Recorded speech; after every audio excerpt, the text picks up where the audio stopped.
no doubt that that night, Troy 100% wanted to kill me. There's no doubt. It was really scary. It was like there was a demon in his eyes, or he was dead or in his eyes. I don't know. But Adams, case 25CR43029. Mr. Adams is present with his counsel or sentencing. Mr. Goodyear, is there a statement from the victim? Yes, Your Honor. She would like to speak to the court. All right.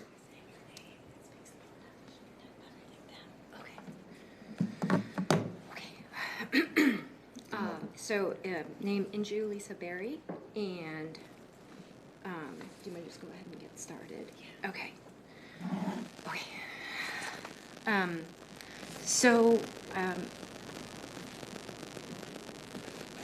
I'm not sure how I want to start, but maybe just a little bit of context. I have no doubt that that night, Troy 100% wanted to kill me. There's no doubt. It was really scary. It was like there was a demon in his eyes, or he was dead or in his eyes. I don't know. But what I think about, sorry, is what could have happened that night, and if he would have succeeded, what would have happened to my children, because they were in the home. There's no way he would have left them as witnesses. And luckily, by the grace of God and the swift response from the Mason police, it didn't escalate further. And this is not the first time. This might have happened here in Warren County, but it is not the first time. It's happened in Indiana, and it's always the same MO. He always takes my phone and breaks it, so I can't call for help. And then he'll physically restrain me and attack me, and it's slowly getting worse, and obviously this time it was with a gun. And then afterwards, I always get blamed for his actions, and then I am a fool, and I fall for the manipulation and the love bombing, and I take him back, and that's my responsibility. But, I hate that he's using being a veteran as an excuse, because it's not, right? I'm a veteran, and because of my training, that's what kept me alive that night. And if it was anybody else, I can't say that would have been the same. So I feel like it's not an excuse. And he's received, I've never met anybody who's received more therapy and more treatment. Anger management, PTSD counseling. He's gone through a stint where he had to report a couple times a day with a breathalyzer, not quite sure what that's called. Used tons of VA resources. He's had tons of tests, neurological examinations. He's been through pain therapy. He's been through trauma groups, men's groups. And what he did was a choice. He made that choice. And he's done everything possible up until this point to avoid accountability. And that's what scares me, because in his mind, still somehow it's somebody else's fault, and he's not taking responsibility for his actions. It's left lasting effects on me and my kids. Not that I am complaining about this, but my daughter still sleeps with me every night, and I have to check in with her every day because she's always worried about where I am. And that was never the case before. He's never apologizes. And even last time we were in court, he violated the no contact order. I'm sitting there, and he's standing in front of me and professing his love. And he's not supposed to talk to me. And so that's what scares me. And the longer he's in prison, the longer I feel safe. And I think that's it. All right. I'm sorry, go ahead. I think that's it. All right. Judge, in addition, there's a few things I wanted to point out, and I think that the victim touched on this a little bit, talking about the amount of treatment the defendant's already received in his lifetime. And you read the PSI, and what does he say in the PSI? He says, "Wow, I don't know that guy that did that. That was Drinking Troy that did that. That's not me." Well, the problem is, Drinking Troy's been doing this for years, and he's never changed his behavior. Let's see here. I believe he received an OVI in He was convicted of OVI in 2008 in California, convicted of OVI in 2015 in Indiana. He's had other charges that have been either we don't know the disposition to or they've been dismissed. And then, in addition, Your Honor, in 2018, as was alluded to by the victim, he was charged with felony domestic battery, felony strangulation, interference with the reporting of a crime, and resisting law enforcement in Delaware Circuit Court in Indiana, which is the exact same charges we have here. He went through Veterans Court there and received all the treatment you heard the victim tell you about. And then here we are, where he does the exact same thing again. And I don't think that someone who has so clearly been engaged in criminal activity related to alcohol use in the past should be able to come to court and say, you know what, don't punish me as much because that was when I was drunk, and that really isn't me. I don't think that's a viable excuse. In addition, Judge, I will tell you, I listened for a long time to Mr. Adams' jail calls and his home wave calls with his daughter and other people, and he has consistently maintained that it's not his fault that he was drinking. He claimed over and over and over again that the victim gave him drinks in cans that look like flavored water that he drinks, and somehow he had no idea he was drinking alcohol, and all of a sudden he blacks out and doesn't know what happened. So he has been blaming the victim the entire time. Now he won't say that to you, and he won't say that in the PSI, but that's what he said consistently for quite a while. And he's shaking his head to me, yes, right now, so apparently he still believes that. Judge, I think that this is extremely troubling behavior. He held the victim at gunpoint. He strangled her to where she couldn't breathe, which is exactly what the strangling part he's done before. And I think this is just a series of escalations that ultimately will lead to him causing serious injury or killing someone he's in a relationship with. I think it's pretty clear that he's not going to stop this behavior.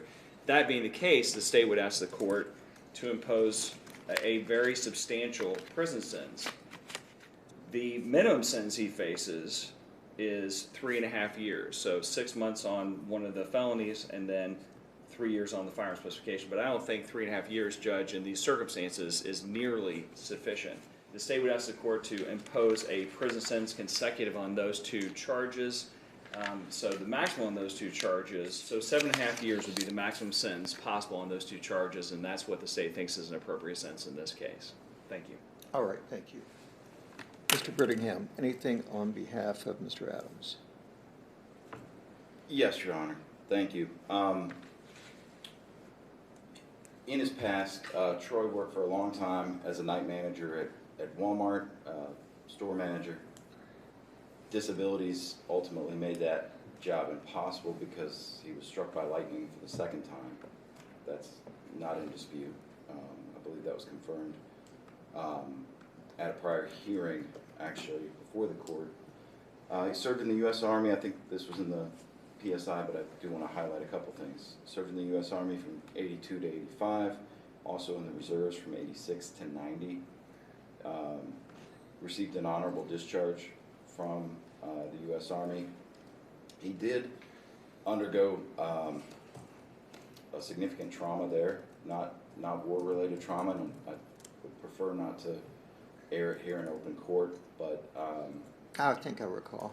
Most recently, in the prior to this, he was beginning in the early stages of counseling therapy for that incident. He had not dealt with that emotional issue prior to this most recent time with the VA. Prior to, I believe, 2018, Troy had not been, or I'm sorry, prior to 2018, Troy had a significant drinking problem. He hadn't drank since 2018 until this event in September of last year. He had been with Miss Berry in her life, in her kids' lives since 2013, and I think I used the past tense when I said that Troy had a significant drinking problem. I'd like to revise that a little bit and say Troy has a drinking problem, because that doesn't go away. He has a drinking problem. When he is drinking, he's found himself in court many times. What the court has not heard from Mr. Goodyear or from Ms. Berry was that Troy acts in any way close to this when he's not drinking. The criminal record would indicate, as well as everything the court has heard, when he's drinking, he's a bad guy. When he's not drinking, he's not a bad guy. And I also don't think it's in dispute, Your Honor, that on this particular day, Mr. Adams did not purchase or obtain these. He was drinking. He didn't purchase or obtain those for himself. I don't think that's in dispute either. But I've had many meetings with Troy in this case while it's been pending. In those meetings, he's reflected on those events of September 15th. He reflects on those events when he's not with me. He's still shocked and mortified that he behaved in that way. He loved Miss Berry. He still does. He loves her kids. And he hurt her. And he's going to have to live with that. I'll also point out from the PSI that Troy's had no rule violations while he's been incarcerated. I do know that the staff there at the jail was very interested in about something that was going on in the jail, and Troy helped them with that. I'm sure the court can come to the conclusion of what I'm talking about there. And Troy has also provided me with a certificate of a program that he did complete while he was in the jail. The court wants to see that. I'm happy to present it, but it was the 5 life skill classes at the Warren County Jail. Completed that earlier this month. So I point out all those things, Your Honor, to say that I think there are plenty of mitigating circumstances here that would not warrant the maximum sentence, and actually would warrant much closer, if not the minimum sentence in this particular case. And Your Honor, I know Troy has prepared a statement as well, but as far as what I wanted to say, I would submit. Okay, thank you.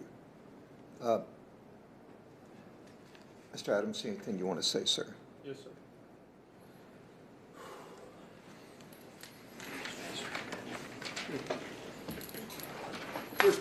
First thing I want to do is I want to give this to Inju. There's a $23,800 cash for a basement and a $25,000 loan for the basement, and a $3,500 payment that she made back to me, and then I paid $45,300 myself. I don't want her to pay me the $45,000 that she owes me. I'm just going to go ahead and take care of it myself. And I put paid in full, and I signed it. So she doesn't have to worry about that anymore. And she can just forget about paying me back on that. Because it was never about money for me and her. It was just about, I wanted to be her husband and be a family and not just be together. I wanted to complete family.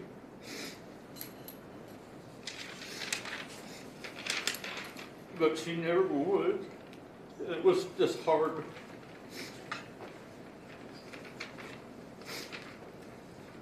As I think about the day that we're reading off my charges, I was mortified because I don't remember anything.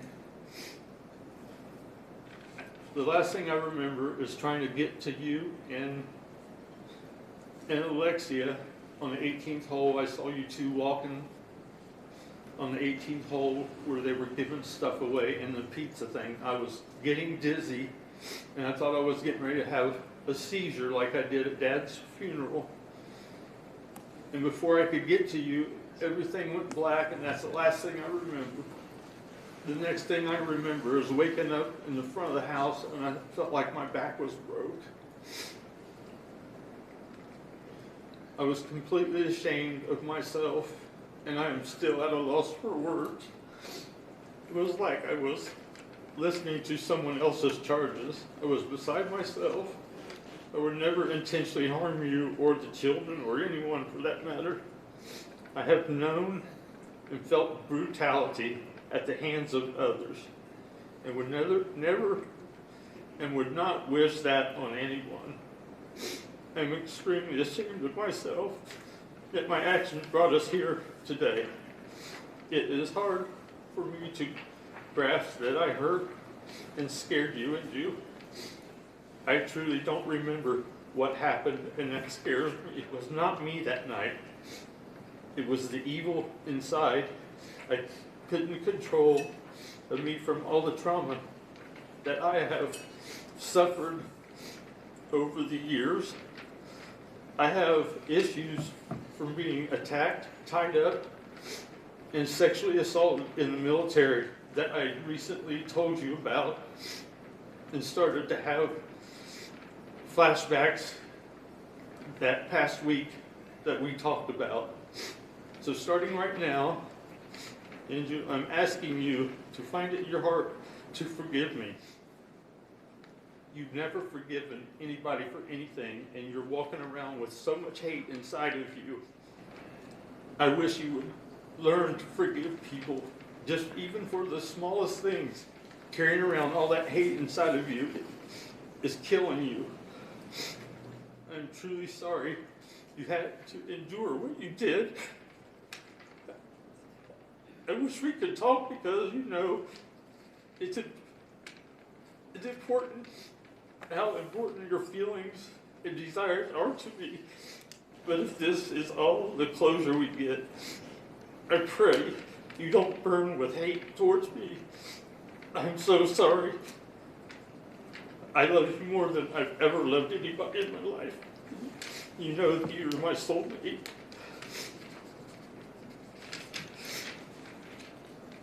I have these for you and the kids. These are poems that I have written. I haven't wrote a poem since I first went in the military.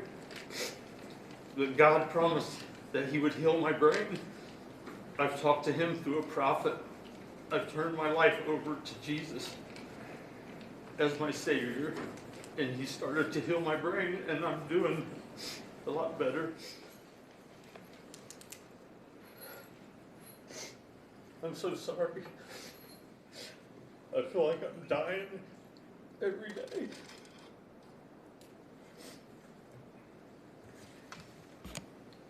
I think that's all. Thank you. I've considered the statements that have been made here today. Pre-sentence investigation report. I've considered the purposes and principles of sentencing set forth in the revised code. The court finds the defendant is not amenable to community control, and a prison is necessary to fulfill the purposes and principles of sentencing, including punishment, deterrence, and protection of the public. Therefore, the sentence is 18 months on count 1, the felony 3 years on the firearm specification. On count 2, the strangulation is 18 months to run concurrent. There's a merger of the firearm specification. The domestic violence, 6 months. The obstructing official business, 12 months. Both of those are to run concurrent for a total of 54 months. This carries post-release control, which is supervision by the adult parole authority. It's mandatory for a period of up to 3 years, but not less than 1 year. Other than appellate rights, is there any, there's no fines or cost. Is there anything else, Mr. Goodyear? No, Your Honor. Any jail credit is It's 129. 129 days. Mr. Brittingham, is there anything I've not addressed?